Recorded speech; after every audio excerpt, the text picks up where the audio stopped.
Ötküzülgen namayişlerde Şangang'da saqçılarını işik saldı.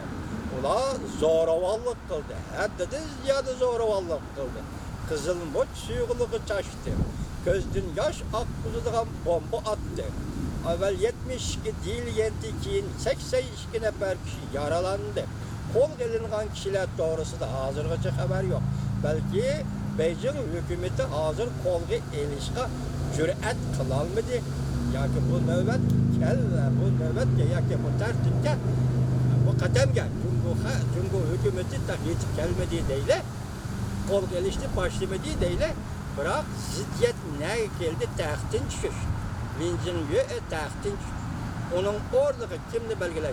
Hazır Cumhur'da bu cimcim, Şangang'da hem bu cimcim. Çünkü Linjin yö taxtın düşmedi. Taxtın düşkenden ki ziddiyet kandak partlaydı. Biz bunun qarayımız hürmetli vatandaş. Endi qaytib kelaylik. 20 davlat yig'ini az qoldi, bir 16 olsa yani 10 kunlardan keyin Yaponiyaning Osaka shahrida o'tkazildi. O'tganda Govingoy degan edi. Bu qatimki Osakada 20 davlat yig'ini Amerika Qo'shma Shtatlarining Jungo o'rtasidagi eng muhim yig'in dedi. Eng muhim yig'in, bunda hamma narsa belgilanadi. Jungo'nun kelgisi belgelenedi o dedi. Bırak hazır Reis Xi Jinping Osaka'ya baramdı, bağmamdı degen gepler tüge. Hazır bugünkü haberde Reis Xi Jinping Osaka'ya bardığan buldu. Bırak Prezident Trump ile görüşüdüğün, görüşmeydiğinliği doğrusu da haber yok.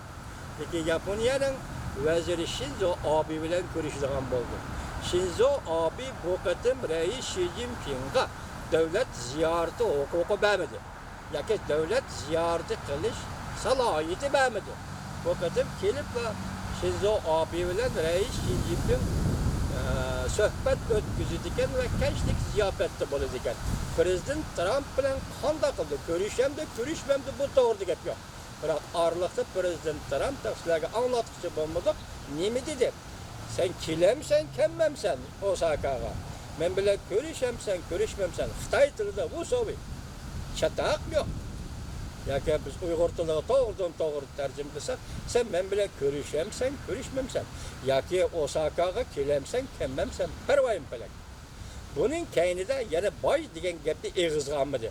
Bunun keynide neymiş bulduğallıkın eğizganmadı. Endi alaylık vatandaşlar.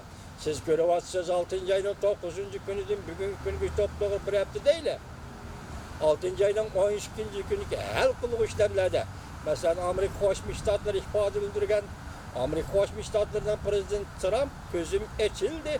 1 milyon kişilik namoyishni ko'rdim deb ifade bildirgen mushundaq bir paytda Reis Xi Jinping yana masalani qaysi salohiyatni tayyorlab, endi bu yerda qattiqroq gap qilmaylik, qaysi salohiyatni tayyorlab, masalan Osakaga berib, qandaq ahvolda nima Prezident Trump bilan görüşüş kerak. Bunu o'zi bir masala. Nimishqani har qanday munosabat tartibi sesini qayrib yaptırıp, muşunun qarşısımız, muşunun o'zi odamgarchilik, odamlik ve ahlak ve o'zining g'ururi ve o'zini tutuş ve qo'yib o'tish degan sohalarda, masalan diplomatik sahada bu nihoyat eg'ir ish.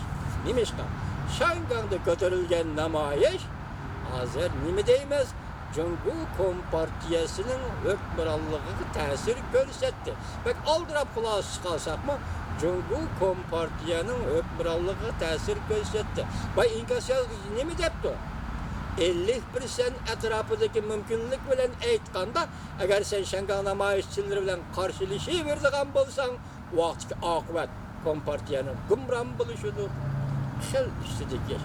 Muşundaq çağda Reis Xi Jinping'in Osaka'ya gelip Prezident Trump bilen görüşmekçi buluşu, görüşünün özümü eğir gep. Endi bu yerde biz muşu salmakta tahlil kılaylı.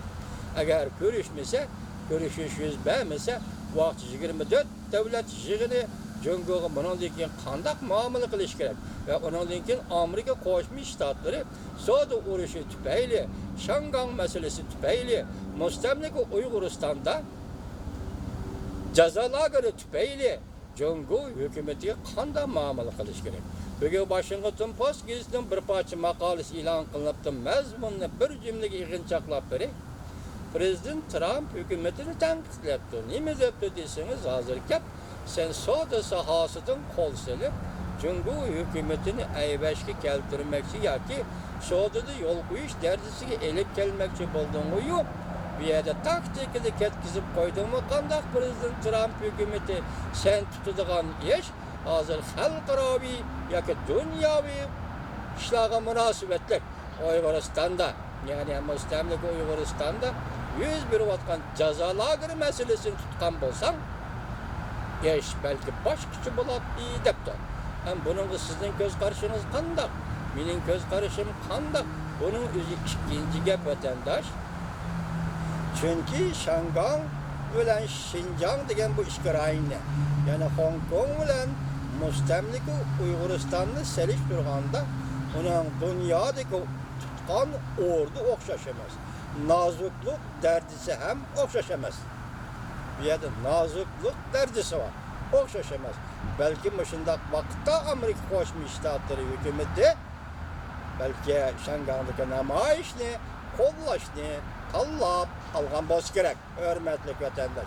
Ve sizler bilen yine devamlı görüşümüz. Bugün tebrikleyim sizlerni. Radyo müşeleksiyeni anlavatkan vatandaşlarım. Şangay'daki namayiş bir hafta devamlaştı. Çünkü Govin gününün çakırığı asasen Yekşembe günü Şangay'da 1.500.000 kişilik namayiş götürüldü. Linjin memuriyet başlığını taxtin çüş dedi. Özgertmekçi bolgan kanununu yığıştırıp al dedi. Cungo'nun 5'e kattı, 2'me kattı, 5'e kattı. Cungo bu meselene kandak bir taraf kılışı gerek. Eğer bütünlüğü kanunu çekindirgen bolsa, demek Cungo Kompartiyası'nın Şangay siyaseti mağlup oldu degenge. Muşunda ahval asıda hakimiyet işte devamlı duruşunla mümkün mü partiye?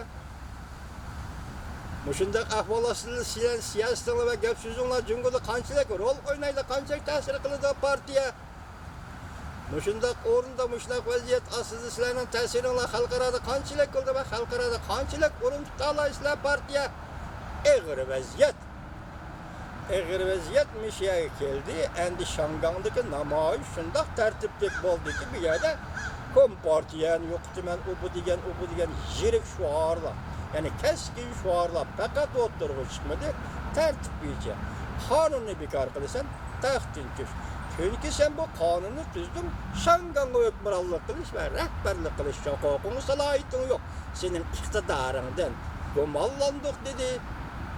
Şangay memuriyet başlığı Linjin'i iktidardan gumanlandık dedi Şangay halkı.